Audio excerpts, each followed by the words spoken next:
Part 1. The immunity system of your beliefs. Welcome to Shadow Psychology.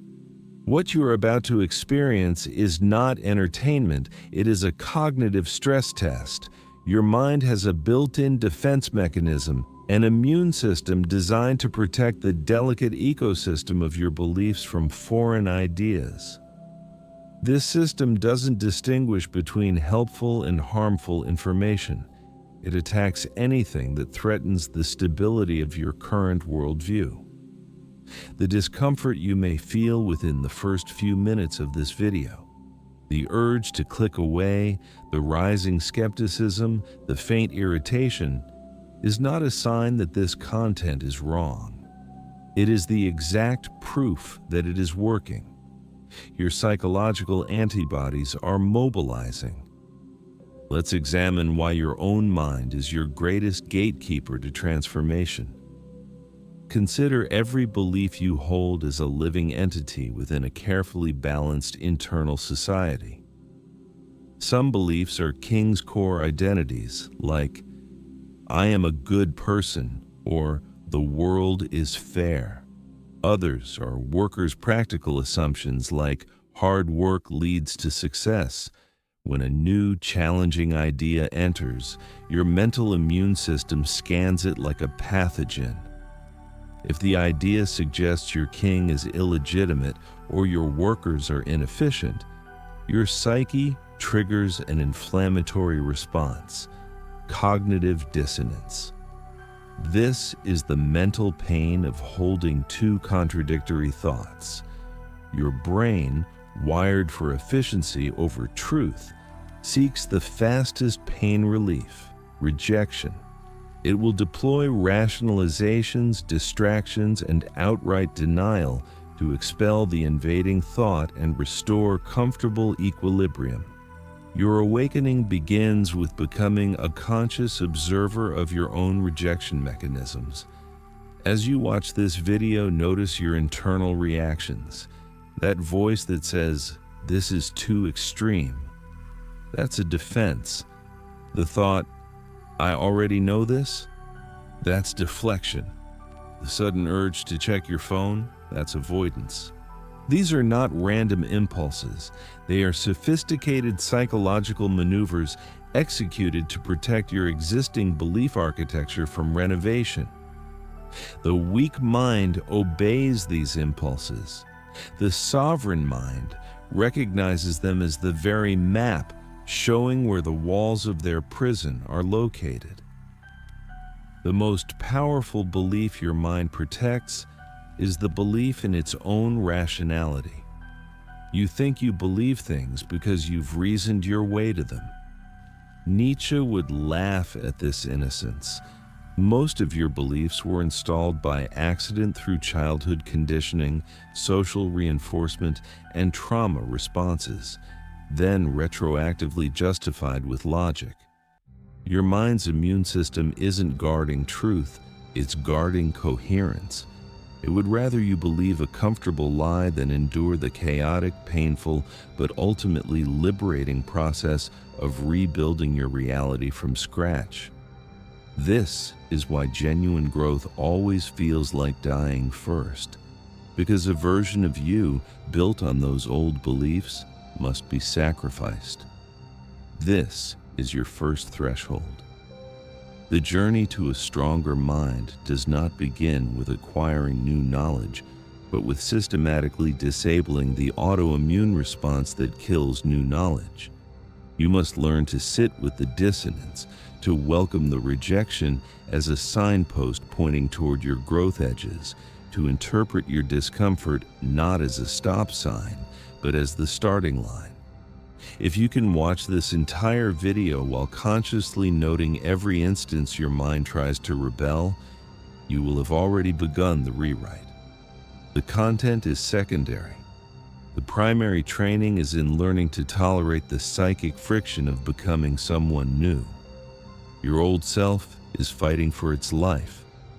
Will you side with the past or with the possibility? Part 2. Breaking the reality filter.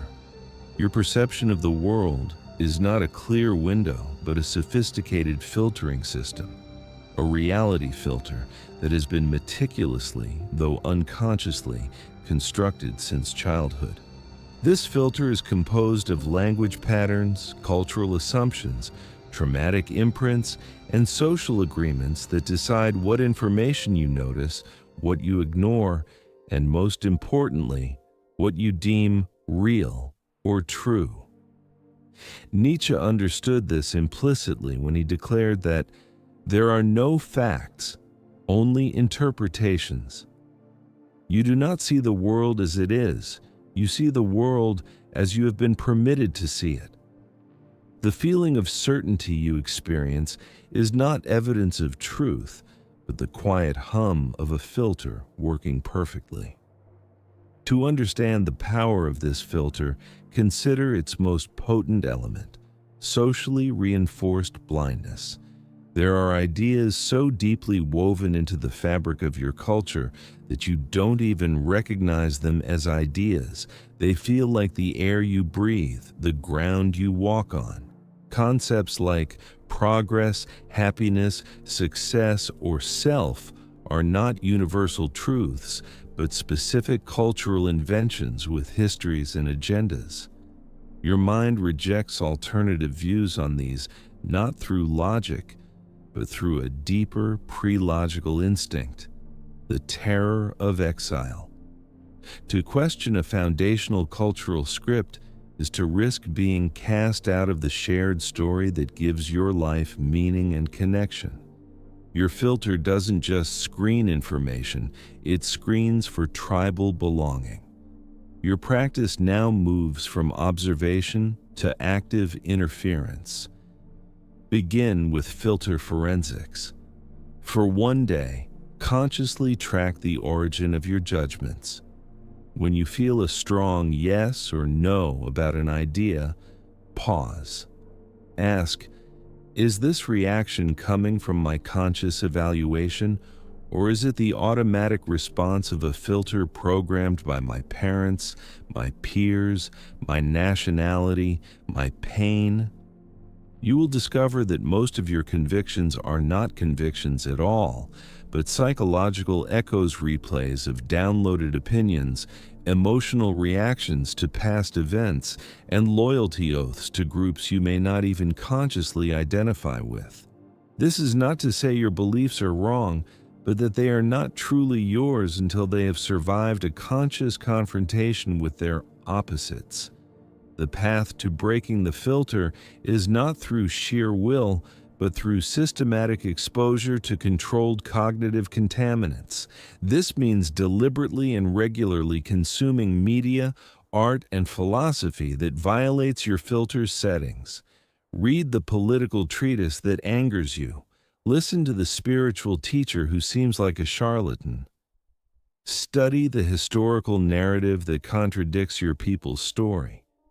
Do not do this to change your mind, but to strengthen your mind's ability to not immediately reject.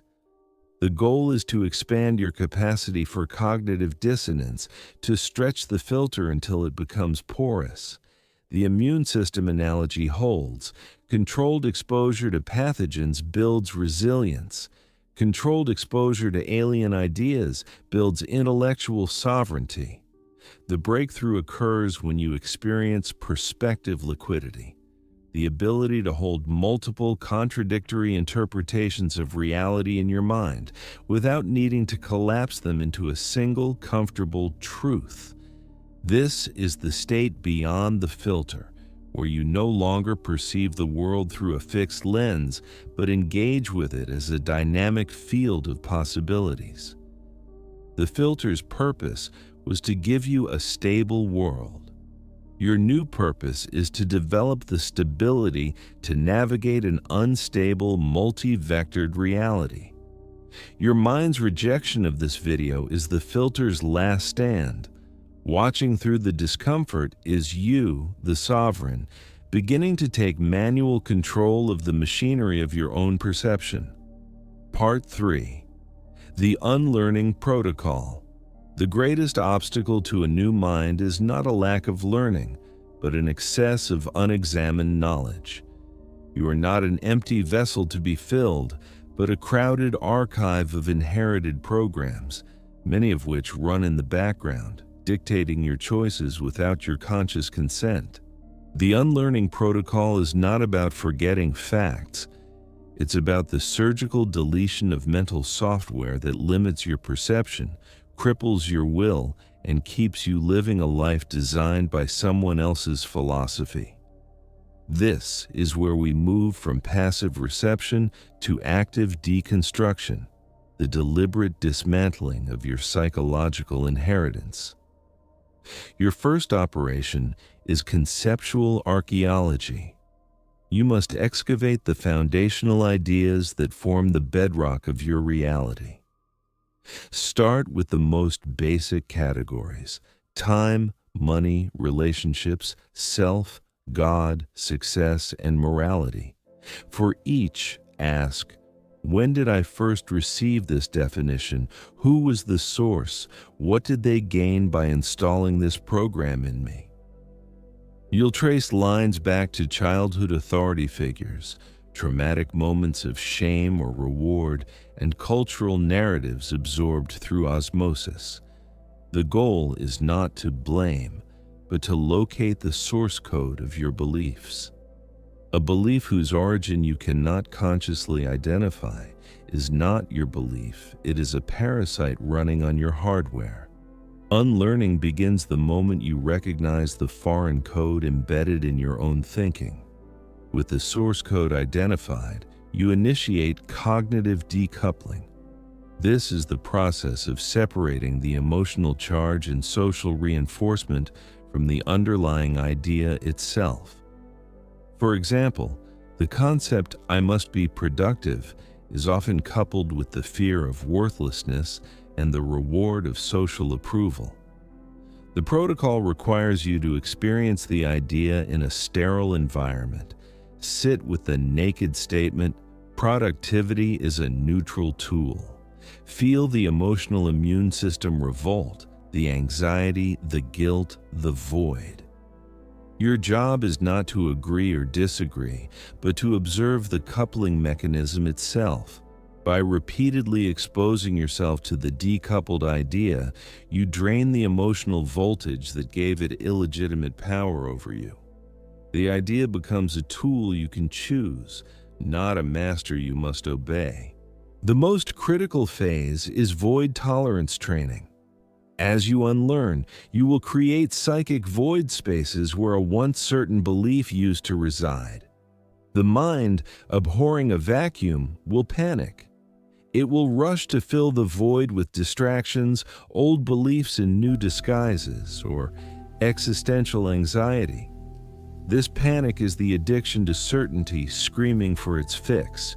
Your training is to sit in the void, to consciously not replace the dismantled belief with a new one immediately, to endure the vertigo of "I don't know." This is the most fertile, creative, and dangerous state a human mind can inhabit. It is from this void that genuine self-authored beliefs can eventually emerge, not as downloads, but as creations. The Unlearning Protocol is complete not when you have empty shelves, but when you have become the architect of your own cognitive library. You move from a passive consumer of pre-packaged reality to an active curator and creator of meaning. The old beliefs that survive this process are no longer assumptions, they are conscious choices. The ideas you adopt next are not infections, but invited guests. Your mind's initial rejection of this process, the fear, the resistance, the desire for the comfort of the old programming, is the final desperate defense of the automated self. To continue is to choose to become the programmer. The path forward is through the deliberate, uncomfortable silence you create when you stop listening to the old software and start listening for the signal of your own sovereign will. Part 4. Installing new mental algorithms.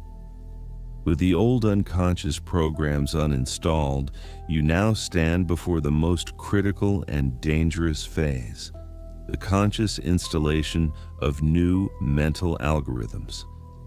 This is not positive thinking or affirmation, it is the deliberate engineering of your cognitive architecture. Where the old code was written by others, the new code will be authored by your sovereign will.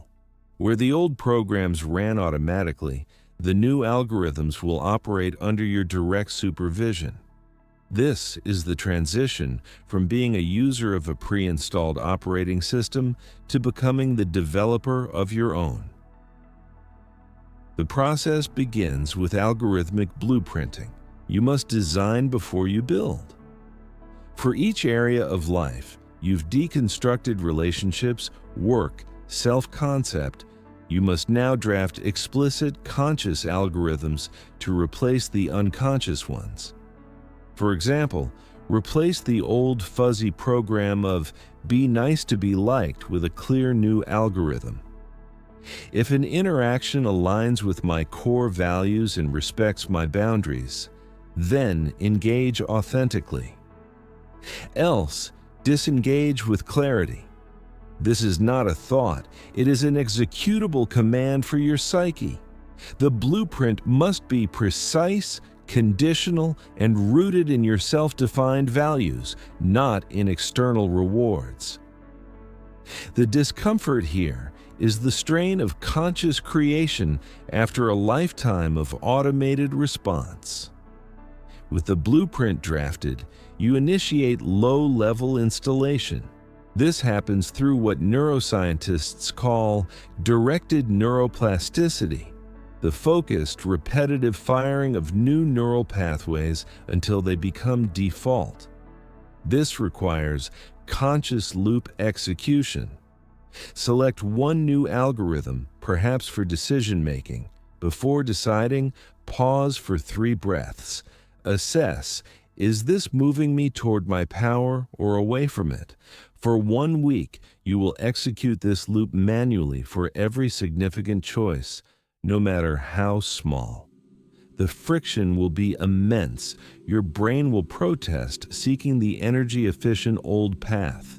Each conscious execution is like forging a new trail through dense neural wilderness. The feeling of artificiality, of "this isn't me," is not a sign of failure, but of successful intervention at the foundational level. This phase demands real-time debugging. As you run the new algorithms in the wild environment of your life, they will encounter bug situations where the logic fails, emotional glitches, conflicts with other people's unupdated systems. A critic's harsh word might trigger the old seek approval subroutine, causing a system crash into self-doubt. Your task is not to avoid crashes, but to become a master debugger. When a crash occurs, you retreat to your blueprint. You analyze the conflict. Was my algorithm too rigid? Did I encounter an unanticipated variable? You then adjust the code and redeploy. This iterative process crash, analyze, adjust, redeploy, is the essence of sovereign cognitive development. The old you avoided errors. The new you understands that errors are the most valuable data for system optimization. The installation culminates in achieving cognitive integration, where the new algorithms cease to feel like foreign implants and begin to feel like innate faculties. They transition from conscious effort to unconscious competence. The pause before decision becomes automatic. The assessment of alignment becomes instinctual. This is not a return to automation, but the achievement of sovereign automation. Where your conscious will has so thoroughly shaped your unconscious processes that they now serve your highest intent without constant supervision. Your mind's initial rejection, the sense of alienation from your own thoughts, the nostalgia for the simpler, automated past softens into a quiet trust in your own engineered infrastructure. You are no longer running on borrowed code. You are running on your own operating system, and you are both the user and the architect. The installation is complete when your first instinct is no longer a social reflex, but a sovereign calculation. Part 5. The Sovereign Mind Operating System. The journey culminates not in a changed mind, but in a new category of mind altogether. You are no longer upgrading software on old hardware. You have become the architect of an entirely new system, the Sovereign Mind Operating System, SMOS. This is not a set of beliefs, but a dynamic framework for processing reality. Where the old system sought stability and belonging, the SMOS thrives on adaptive integrity and self-authored purpose. Its core directive is not avoid pain and seek pleasure, but generate power through authentic engagement with reality. Your initial visceral rejection of this video was the death rattle of the old OS. What emerges now is something that cannot be rejected, because it is designed to metabolize rejection as fuel. The SMOS is maintained through non-negotiable daily kernel updates. Each morning, you run a system diagnostic. What old code is trying to reassert itself? Where did I operate from fear yesterday? What new variable did reality present that my algorithms need to integrate? This is not self-criticism, it is system maintenance.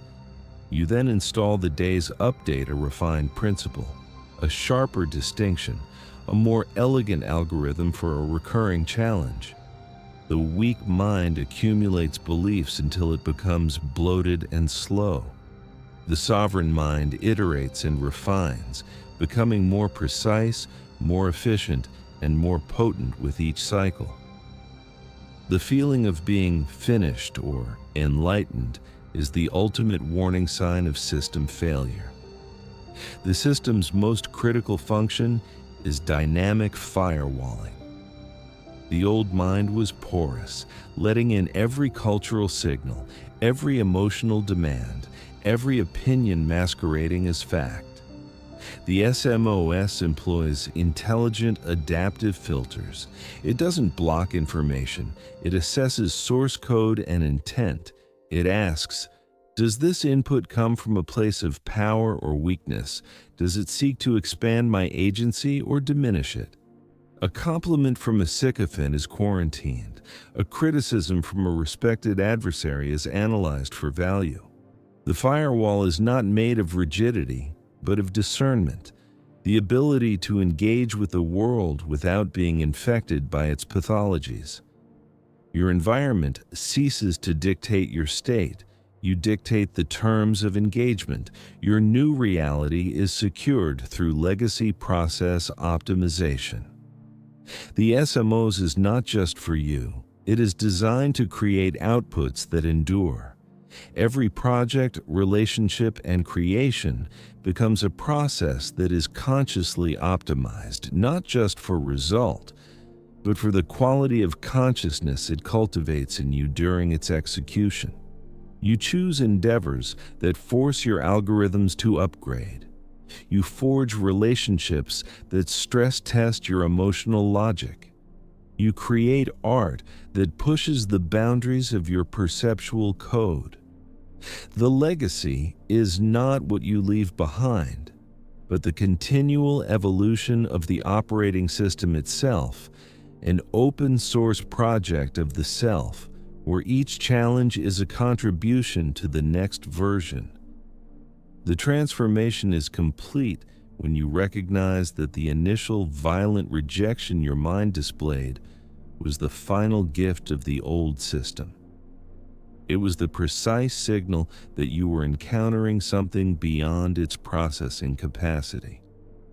The sovereign mind does not reject. It processes. It does not defend. It integrates.